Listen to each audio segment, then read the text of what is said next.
हिमांशु जी कई सालों से इस क्षेत्र में काम कर रहे हैं। हिमांशु जी मुझे बताइए कि बुजुर्गों को अलग अलग किस्म की तकलीफें हो रही हैं सामाजिक तौर पे, तो ये क्यों इतना बढ़ रहा है? बुजुर्गों का सम्मान ये हमारे देश की एक परंपरा है जी।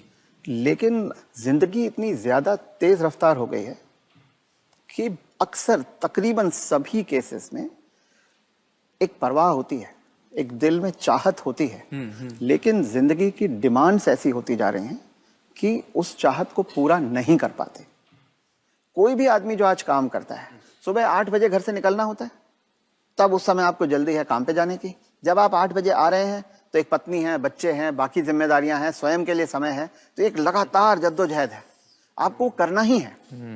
तो माँ बाप के लिए समय रह कहाँ गया उसके पास। दूसरी चीज ये कि हमारे समाज में उम्र जो है वो बड़ी तेजी से आगे बढ़ रही है। जब हम आजाद हुए थे तो 30-32 साल के आसपास की एवरेज एज मानी जाती थी। औसत एज आम भारतीय की उस वक्त सिर्फ 32 थी जी, बहुत कम थी। छोटी मोटी संख्या में कुछ लोग लंबा जी जाते थे, लेकिन आज 75-80 साल तक जीना बड़ी कॉमन सी बात है।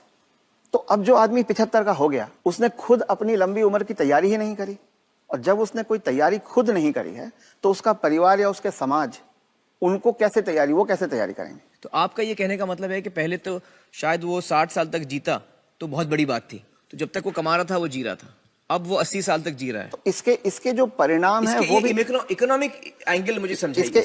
इसके इकोनॉमिक एंगल बहुत भयावह है। आज हिंदुस्तान में 60 साल की उम्र में आपने एक आदमी को रिटायर कर दिया। आदमी को अगर 80 साल तक जीना है तो 20 साल के लिए उसको अपना इंतजाम करना है। उसकी पत्नी 10 साल छोटी है तो 30 साल के लिए पत्नी के लिए इंतजाम करना है। औरतें आमतौर पे 5 से 7 साल ज्यादा जीती हैं, तो 35 साल के लिए उसे अपनी पत्नी के लिए फाइनेंशियल इंतजाम करना है और 20 साल के लिए खुद के लिए इंतजाम करना है। आज के इन्फ्लेशन में, आज की महंगाई में कितना भी पैसा आप एक जगह रख दीजिए, क्या वो 35 साल तक खींच सकता है? ये प्रैक्टिकल नहीं है। और जैसे जैसे उम्र बढ़ती जाती है उनके बच्चों की उम्र भी बढ़ रही है। जी। जो आज 70-75 का होगा, बच्चे भी तो 50-55 के हो रहे होंगे। वो अपना बुढ़ापा देखेंगे, वो अपनी लड़की की शादी देखेंगे, वो अपने मकान की किस्त चुकाएंगे। तो जो पीढ़ियों के बीच की जो दूरियां हैं वो बढ़ती जाती हैं। ये इकोनॉमिक वजह से बढ़ रही है। इकोनॉमिक वजह से बढ़ रही हैं। तो अब वो जो कॉन्सेप्ट है कि 60 साल की उम्र में हम रिटायर हो जाएं, उससे बाहर निकलना होगा। जब तक शरीर साथ देता है काम करते रहना है और 2 पैसे कमाते रहना है। जी। कुछ करके किसी तरह से अपनी आर्थिक स्वतंत्रता को कायम रखना चाहिए, जितने ज्यादा से ज्यादा समय तक हम रख सकते हैं। अपने आप को वोकल रखना भी बहुत ज्यादा जरूरी है।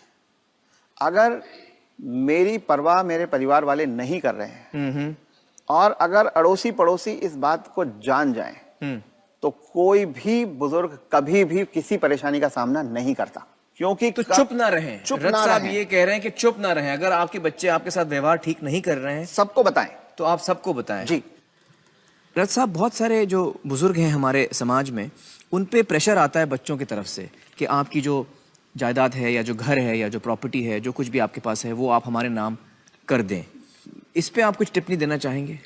पहला ये कि किसी भी हालत में आपके पास जो भी धन संपदा है, जो भी आपके पास आर्थिक साधन है, वो जब तक आप और आपकी पत्नी जीवित हैं किसी और के हाथ नहीं जाना चाहिए, कितना भी प्यार करते हो। किसी के नाम पे नहीं जाना किसी चाहिए। बच्चे, किसी बहू, किसी पोते, किसी के नाम पे ना जाए, कितना भी आप प्यार करते हो। क्योंकि जब तक अगली पीढ़ी को पिछली पीढ़ी का सामान कुछ मिलता नहीं है, तब तक वो उनकी इज्जत करते रहते हैं। वो हाथ पांव भी दबाएंगे, वो अस्पताल भी ले जाएंगे, वो दवा दारू भी करेंगे।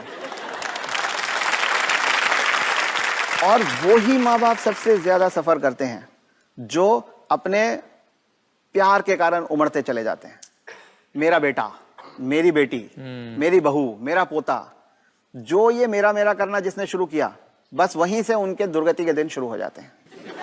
इसलिए सबको ये ध्यान रखना चाहिए कि कुछ भी हो जाए, कोई प्रलोभन आए, कोई इमोशनल ब्लैकमेल हो, कुछ हो, उन्हें अपने पास अपनी चीज को रखना चाहिए। अपने बच्चों से शेयर करें तो अपनी मन की खुशी को शेयर करें, अपने पैसे को शेयर ना करें। जी, बिल्कुल सही कहा आपने। जब चुनाव होते हैं तो सबसे बड़ी संख्या में वोट देने वाले जो एक्चुअल वोटर्स होते हैं वो बुजुर्ग होते हैं।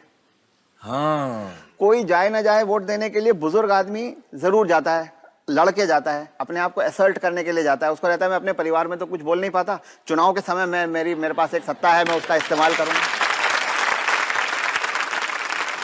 तक के सारे फिगर्स को देखें जी। तो आप पाएंगे कि करीब करीब 23 से 24% एक्चुअल वोटर्स जो हैं वो बुजुर्ग हैं, वो 60 साल से बड़ी उम्र के लोग हैं। तो ये एक सच्चाई है। और दूसरी सच्चाई है कि जितनी लीडरशिप है, जितने नेता हैं, वो सभी बुजुर्ग होते हैं।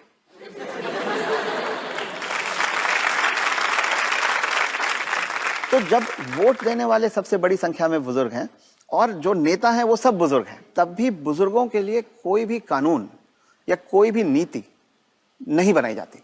आने वाले समय में जैसे जैसे बुजुर्गों की संख्या हमारे समाज में बढ़ती जाएगी, और जो कि बहुत तेजी से बढ़ रही है, जी। अगले 10, 12, 15 साल के अंदर अंदर ये सब नीतियां जो हैं वो बुजुर्गों के लिए बनने लगेंगी। जी जी, चलिए बहुत बहुत शुक्रिया हमारे साथ बातचीत करने का मिस्टर रथ।